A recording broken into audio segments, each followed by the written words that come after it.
Good morning, students. Welcome you after examination. In previous chapter, we have finished India under colonial rule. Right now, I am going to start next chapter, which is companies administration rise and expansion. In this chapter, we will study the act passed by Britishers to rule India and lay the foundation of administrative structure of modern India. Companies administration rise and expansion. Company का प्रशासन और उदय एवं विस्तार. In the beginning, the British came to India as traders.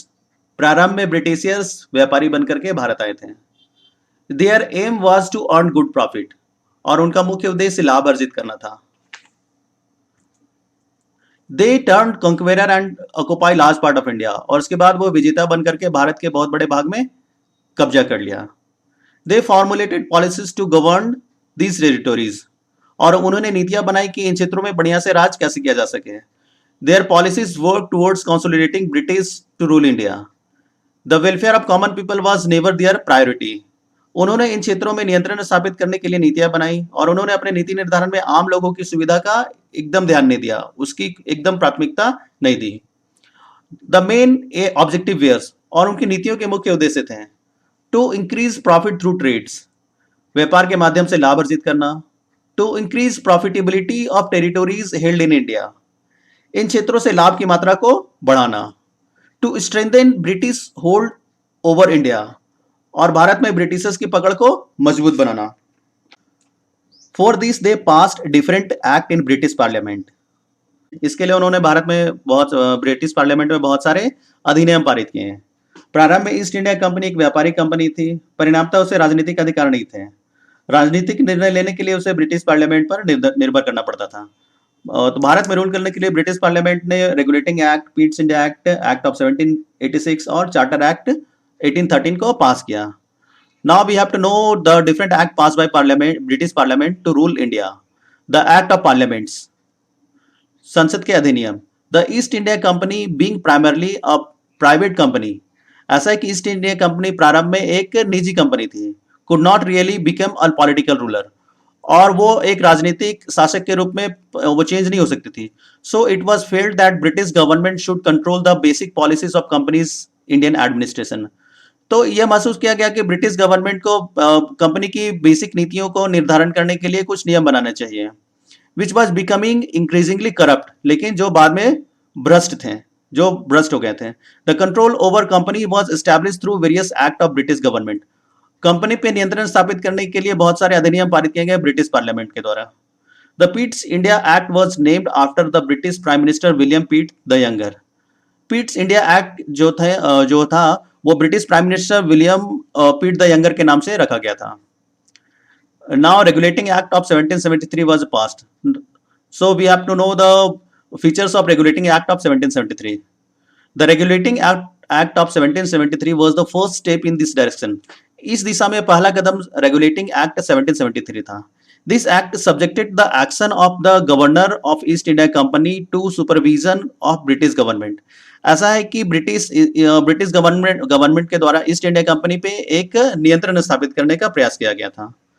Letter a new act, the Pitt's India act 1784 was passed to improve upon regulating act. ऐसा है कि regulating act की नीतियों को, अधिनियम को मजबूत बनाने के लिए एक और एक्ट पास किया गया, एक और अधिनियम पास किया गया. वो था पीट्स इंडिया एक्ट, जो it was passed in 1784. This act remained the basic principle of administration till 1857. और उसमें जो नीतियां बनाई गई वो 1857 तक वो कायम रही, लागू रही. This act gave the British government supreme control over East India Company by establishing new body known as Board of Control. और इस एक्ट के माध्यम से ब्रिटिश ईस्ट इंडिया कंपनी की सुप्रीम बॉडी जो थी वो ब्रिटिश गवर्नमेंट को बनाया गया. This body had 6 commissioners from the British government. और इस संस्था के 6 कमिश्नर थे जो ब्रिटिश गवर्नमेंट के द्वारा गाइड किए जाते थे. Guide and control the work of East India company. कहने का मतलब है कि ब्रिटिश गवर्नमेंट के द्वारा ईस्ट इंडिया कंपनी पे नियंत्रण स्थापित करने के लिए 6 कमिश्नरों की नियुक्ति की गई थी. The governor general had council comprising 3 members whose advice was compulsory for the governor general to follow. ऐसा है कि गवर्नर जनरल जो थे वो उसके जो 3 सदस्य हुआ करते थे और उनको फॉलो करना पड़ता था। The Governor General had council comprising 3 members whose advice was compulsory for the Governor General to follow. ऐसा कि गवर्नर जनरल के पास 3 सदस्य थे जो कोई भी नीति निर्धारण के लिए कोई भी नीति निर्धारण का पालन करने के लिए उन तीनों को मानना पड़ता था। The Act of 1786 the Act of 1786 brought about more changes which gave Governor General the right to overrule his council. 1786 के अधिनियम में बहुत अधिक बदलाव लाए गए हैं जिसमें गवर्नर जनरल को अपनी परिषद को खत्म करने का अधिकार मिल गया। The Charter Act of 1813 abolished companies' monopoly of Indian trade and open trade gate for British persons. ऐसा है कि चार्टर एक्ट 1813 पास किया गया, उसके बाद कंपनी का जो एकाधिकार है भारत में व्यापार करने का उसे खत्म कर दिया गया। अब इसके बाद कोई भी ब्रिटिशियर्स भारत में आकर के व्यापार कर सकता था। व्यापार ब्रिटिशियर्स के लिए भारत के द्वार खोल दिए गए थे। In this way, through the various act of the parliament, East India Company was brought under British government. ऐसा है कि ब्रिटिश पार्लियामेंट के द्वारा बहुत सारे अधिनियम पारित किए गए और वो जो ईस्ट इंडिया कंपनी को रूल करने में सुविधा हुई, व्यापार करने में सुविधा हुई। The real and effective power rested with the governor general. और ऐसा है कि ईस्ट इंडिया कंपनी के द्वारा भारत में रूल करने के लिए पूरा पावर किसके हाथ, पूरा पावर गवर्नर जनरल के हाथों में था। किसके हाथों में था? गवर्नर जनरल के हाथों में था। तो real head of the East India company in India is governor general.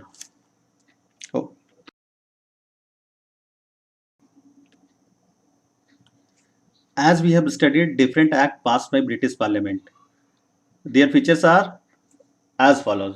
According to Regulating Act 1773, East India Company was taken under the supervision of British government. After that, British India Act was passed, which improved the law made by Regulating Act. And after that, 1786 Act was passed. And according to Act 1786, Governor General got right to overrule his councils. And finally, Charter Act 1813, which abolished the monopoly of companies' monopoly to trade with India and opened the gate for British persons to trade with in India. ऐसा है कि बहुत सारे नियम पारित किए गए थे ब्रिटिशर्स के द्वारा। रेगुलेटिंग एक्ट के माध्यम से जो था कि कंपनी पर नियंत्रण ब्रिटिश गवर्नमेंट का हो गया था। मतलब वो ब्रिटिश गवर्नमेंट कंपनी को सुपरवाइज कर रही थी रेगुलेटिंग एक्ट के माध्यम से। और पिट्स इंडिया एक्ट जो थे वो रेगुलेटिंग एक्ट के कानून को मजबूत बनाए थे। और 1786 का जो एक्ट पास किया गया था उसमें गवर्नर जनरल के पास अधिकार थे कि वो कंपनी काउंसिल्स जो उनके सहयोग के लिए बनी हुई थी उसको वो ओवर रूल कर सके। और फाइनली लास्ट में जो चार्टर एक्ट पास किया गया 1813 में, उसमें था कि कंपनी का जो मोनोपोली था, एकाधिकार था भारत में व्यापार करने का, उसे खत्म कर दिया गया। अब कोई भी ब्रिटिश व्यक्ति भारत में आकर के व्यापार कर सकता था। After that, Britishers established administrative structure in India.